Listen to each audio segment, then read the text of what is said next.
Ассаламу алейкум қыздар. Бүгінгі видеода сіздерге оразаның екінші күнінің ауызашарына арналған менюді ұсынғалы отырмын.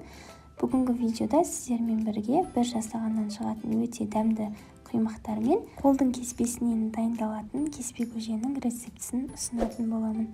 Бисмилля деп жұмысымызға кірісейік. Алдымен тағамымызға қажетті етіміз бен көкөністерімізді турап алатын боламыз. Бұл тағамды етсіз жасасаңыздар да өте дәмді шығады. Етсіз жасайтын болсаңыздар, ең бастысы көкөністерді жақсылап қызартып қуыру керек болады. Енді ыдысымызға майымызды құйып, қыздырып, етімізді бірнеше минут қуырып алатын боламыз. Үстінен сарымсақ пен пиязымызды қосып, пиязымыз қызарғанша оны да жақсылап қуырып алатын боламыз. Сарымсақ қосу міндетті емес, егер бар болатын болса, қоссаңыздар дәмдірек шығады. Пиязымыз қызарып қуырылғаннан кейін сәбізіміз бен картопымызды қосамыз. Тұзын, бұрышын дәміне қарай сеуіп, картоптары қызарғанша жоғары отта жақсылап қуырып алатын боламыз. Бір ас қасық томатымызды қосып, тағы да бірнеше минут қуырамыз. Кейіннен үстінен жылы су құятын боламыз. Мен қандай тағам жасасам да мейлінше жылы су құюға тырысатын боламын.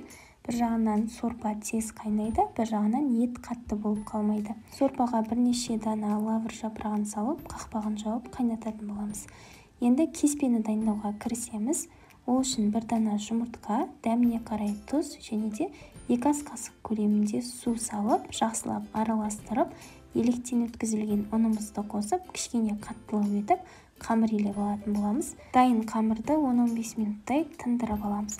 Оған дейін шайға құймақтарымызды дайындаймыз. Бір дана жұмыртқамызға 2 ас қасық қантымызды салып, қанты ерігенше венчикпен жақсылап араластырып алатын боламыз. Үстінен сүтімізді құйып, тағы да жақсылап араластырамыз.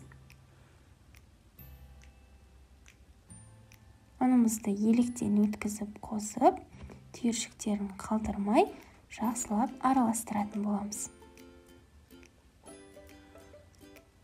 Кейіннен ыстық қайнаған суымызды қосамыз. Араластырып, 2 ас қасық сұйық майымызды құйып, массамызды дайындап аламыз.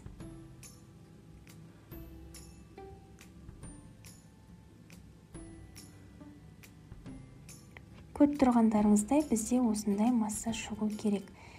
Енді орташа отқа құймақ пісіретін табамызды қойып, жақсылап қыздырып, қамырымызды құйып, құймақтарымызды пісіріп бастаймыз.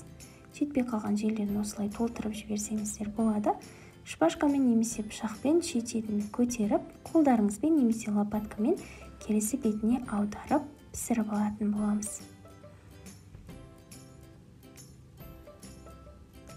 Көріп тұрғандарыңыздай құймақтар бір жасағаннан өте жақсы болып шығады, әрі оңай аударылады. Бастысы табаны міндетті түрде жақсылап қыздырып отырып жасаңыздар, сонда өте әдемі болып шығады. Енді тынып тұрған қамырымызды қатты жұқа етпей, қалыңдау етіп жайып алатын боламыз. Отбасымызда адам саны аз болғандықтан мен кеспе жасау үшін бір дана жұмыртқаны пайдаландым. Ал егерде сіздерде отбасыларыңызда адам саны көп болса, кеспе жасауға 2 немесе 3 дана жұмыртқа пайдаланғандарыңыз дұрыс. Қамырды жайғаннан кейін 5-10 минут қалдырып, тегітіп аламыз, құрғатып аламыз кішкене. Одан кейін дәл осылай оқтауға орап, ортасынан кесіп, жіңішке етіп турап шығамыз.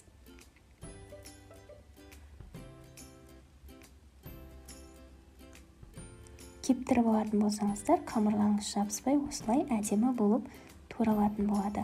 Мен қолдың жұмыртқасын қостым, сондықтан қамырым осылай сап-сары әдемі болып шықты. Енді дайын болған сорпамыздың тұзын туралап, қамырымызды дәл осылай сілкіп отырып салатын боламыз. Арасында араластырып тұруды ұмытпаңыздар.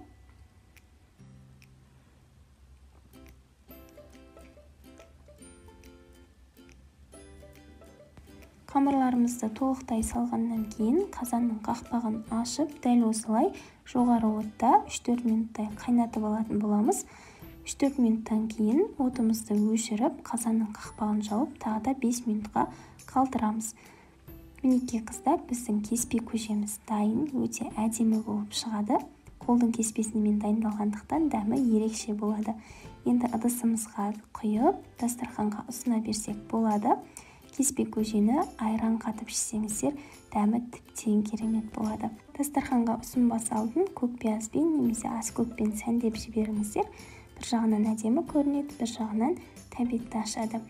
Мінекей қыздар, біздің құймағымыз бен көжеміз толықтай дайын. Бұл рецепт сіздерге пайдалы болады деген ойдамын. Егер ұнатып жатсаңыздар, міндетті түрде жасап көріңіздер. Видеоны лайк басып, пікір қалдыруды ұмытпаңыздар. Баршаңызға ас болсын.